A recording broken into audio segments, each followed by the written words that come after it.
Hey guys, Lucas Green here on the Adam Ferns Archives, and it's time for the final ranking on the show. Well, the videos. This is the chase sequences. I do want to kind of run through this pretty quickly because I have got pressed for time, so let's just go through it. Starting off with number 14, because there's 14 chase sequences on the list, and we'll work our way through them.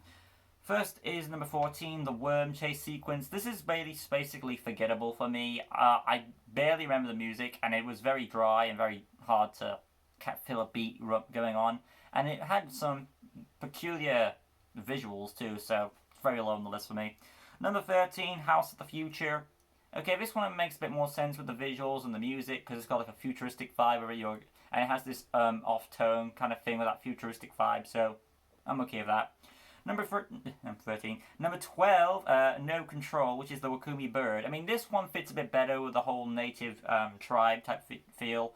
So I do kind of get a bit of a groove to it.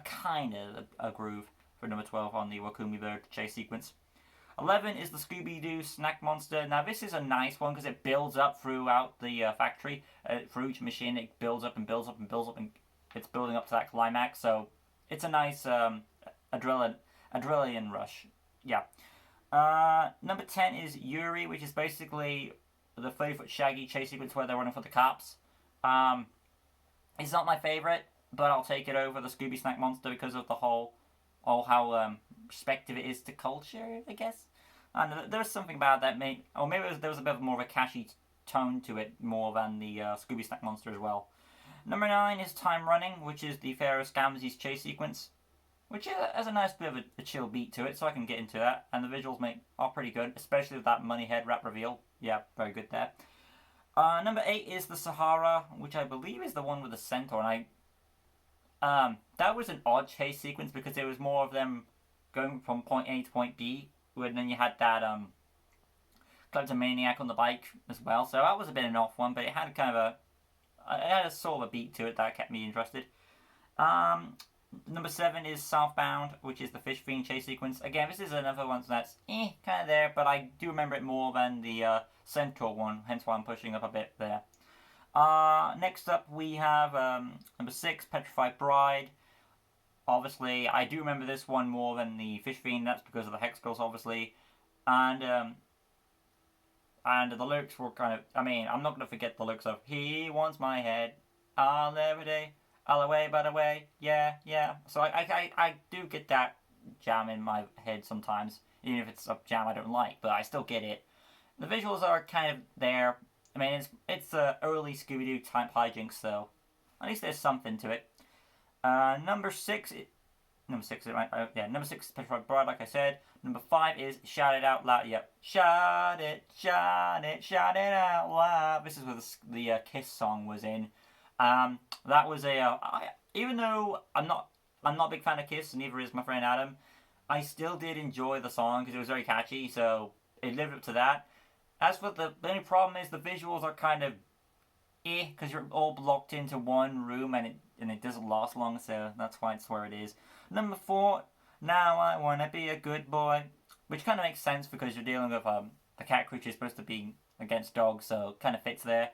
And it has a nice beat to it, the visuals and the music. It's well paced together with the visuals, so I think it fits. And to no one's surprise, I think are all my lists those 3 movies, those 3 episodes. Invisible Madman, 4 episodes. Invisible Madman, San Francisco, Oglazzi. Monsters, same 3. Culprits. Okay, that's different. But yeah, once again, the top 3 for songs, chase sequences are the San Francisco, number 3, number 2, Oglazzi, and number 1, Invisible Madman. So, of course, San Francisco, the doing time. This had a nice beat to it. It matched up well with the visuals there, so I did enjoy it. So I had an interesting feel to it. And this took place around. It was around from going from the Grind Games area to different tents, and it didn't lead to the capture, but it did lead through a point where I think the monster just moved on, pretty much. So but I still remember the chase sequence, the song. It felt all good and natural, so it didn't overstay welcome or ruin it in any way for me. I mean, there was more I was gonna say, but I felt like that's all I need to say really on that chase sequence, because I did enjoy it, even if I'm not putting much effort into saying I am, because it was a good song, it had good visuals, and it didn't overstay its welcome. That's all I needed. Number 2 is The Ghost of Me. The Ghost of You and Me. Yeah, I mean, even though this is my number 2, I'll say this about it. Originally, the song, when I was a kid, I didn't really get it. Oh, it's one of those big, loud, rupturous things. I never took the time to fully sink into it. But now I'm adult, I am starting to get the beat a bit better, and it's starting to dig into my head a bit more. So, I would say if it wasn't for nostalgia, if nostalgia wasn't a thing, this would be my number 1. But since nostalgia is a thing, of course, it's my number 2. So, The Ghost of Me, great visuals, building up, kind of like what's it called? The Costa Rica episode with the dinosaur chase sequence, only a bit more. It's the same enclosed sort of a similar enclosed space, building up levels. So it had that kind of same feel. But yeah, of course, You Don't Mean Anything is obviously going to be number 1. Nostalgic, simple plan, and it all builds up well with releasing the gang, and you have an interesting chase sequence here because you're wondering how they're going to beat this guy. That's the big thing there, like how can they beat something they can't see, and it all builds up to the electricity, and that's an interesting thing, which was foreshadowed a bit in the early sequences. You're wondering how that's going to get into play, so it really surprised me. It was all building up really well handled. So yes, there it is, my rankings for the season 2 of the Scooby-Doo lists there for the Adam Phone's Archives. Hopefully you guys did enjoy how they all came out. Sorry I had to kind of pin through, briefly talk about certain sections, but it's only because, again, I don't want to overdo my camera budget, so, as in the timer, because I don't know how long I have a limit on storage. So, there's that for you. But still, I managed to get them on, and that's the important thing, so.